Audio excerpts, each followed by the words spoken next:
Welcome to Lesson 8.7. We're evaluating exponential functions and we're also graphing exponential functions. An exponential function has the exponent, a variable in the exponent. So we have the equation here, y equals a times b to the x, where a is a non-zero constant, okay? We like to think of that as our starting value. How much do we have? And then b is going to have to be greater than 0, but it can't be 1. It's going to be our growth factor, as I like to call it. And you'll see an example of that here coming up.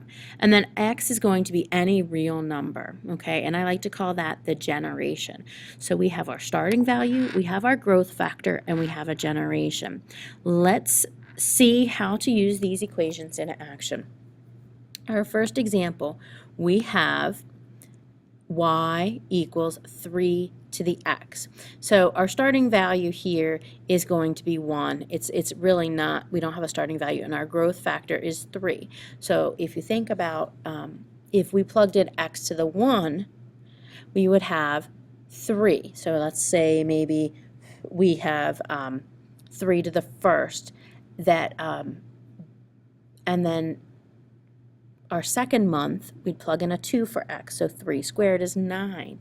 So every month we're multiplying by 3. So let's say we're tripling whatever we have every month.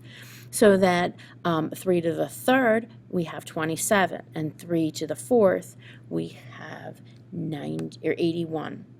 And you can see here how we're plugging these in. Exponential functions are best with real-world problems, so you can understand what's happening and see the value in it. And this mouse problem here is one of my favorites.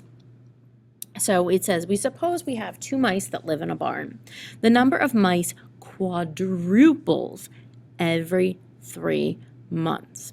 So they give us the function here. So let's look at the function and see what's happening. We have 2 mice. This is our starting value. It's quadrupling, which means we're timesing it by 4, okay, every month, so, or every 3 months. So that's the x. X represents our generation. So the question asks us, how many mice will be in the barn after 2 years? Now, you can't just plug in a 2 for x here, because you have had how many cycles or how many generations. After 3 months, if you would put a 1 in here, okay, that would mean after 3 months. So 2 times 4 to the first would give us 8. So after 3 months, if we start with 2 mice, after 3 months, we now have quadruple that, or 8 mice. Okay, so the first thing we have to do is we have to start thinking about how many times has our population quadrupled. And in 2 years, think about how many months that is. That's 24 months. And if we have every 3 months, we've actually quadrupled things 8 different times.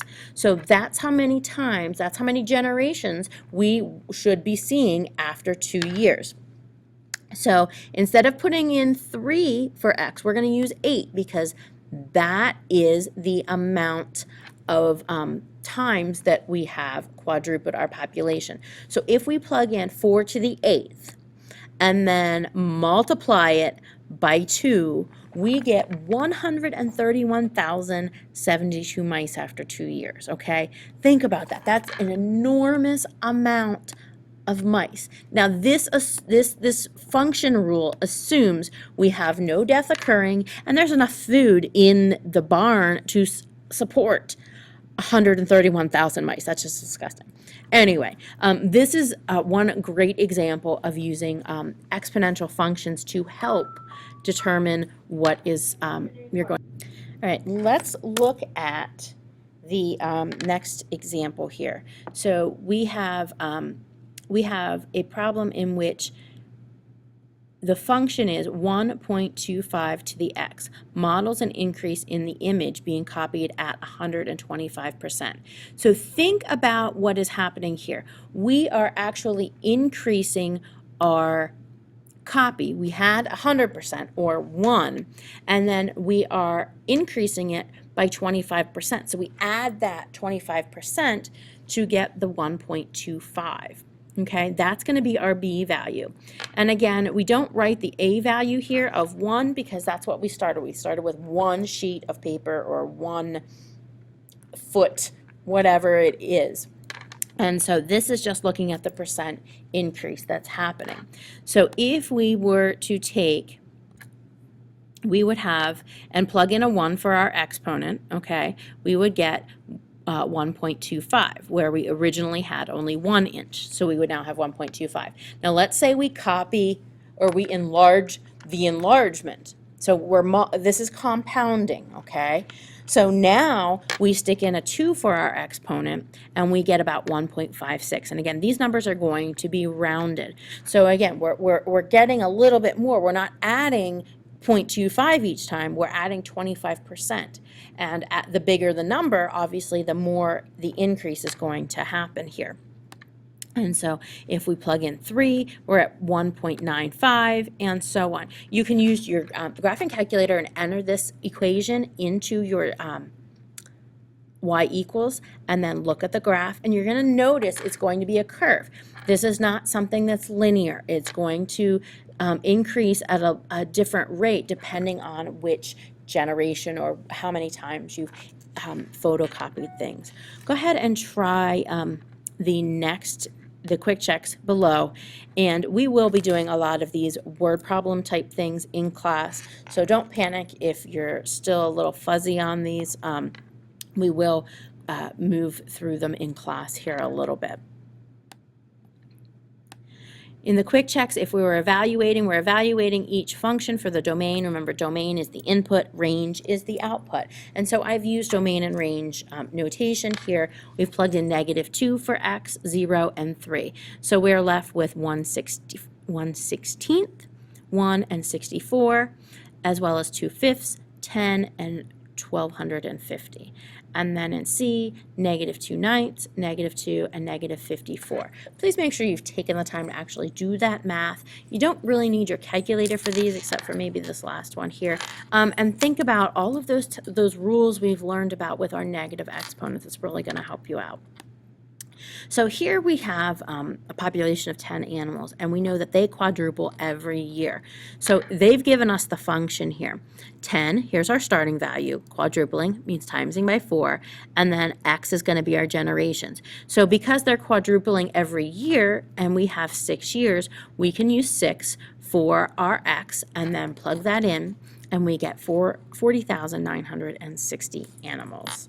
Not sure which animals we're talking about here, but that is our answer. If you look at quick check 3 here, we're considering making things smaller, okay, than the original.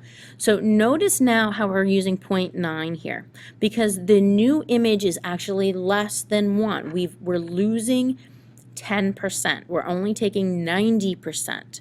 Okay, of whatever we have. And so if you start to graph the function, you can see here it's going to be a curve. My graph isn't really the neatest, but it's going to start to curve down. The one thing it's never going to do is it's never going to touch this line, because you're always going to take 90% of something, and 90% of something is going to leave you with something. All right, so you're always going to have a little bit there. So think about that, and think about when we plug in 0 for our x, what happens there is we get 1, because that represents the original value in this case, okay? And so the original value was 1. After 1 generation, we now only have 90%. So think about if you had $100 and you were losing 10%, so each month you only had 90% of what you had. Imagine, well, okay, I have $100 and now I only have 90% of 100, so I have a 90. Well, then the next month you have 90% of 90, so now you're down to $81, and so forth. So you're always going to be knocking that down. You're not losing 10% each time, you're losing you're not losing $10 each time, you're losing 10%, and so that value is going to change based on how much you have. Again, please don't panic with this. Hopefully you've got a few ideas so we can do some samples in class.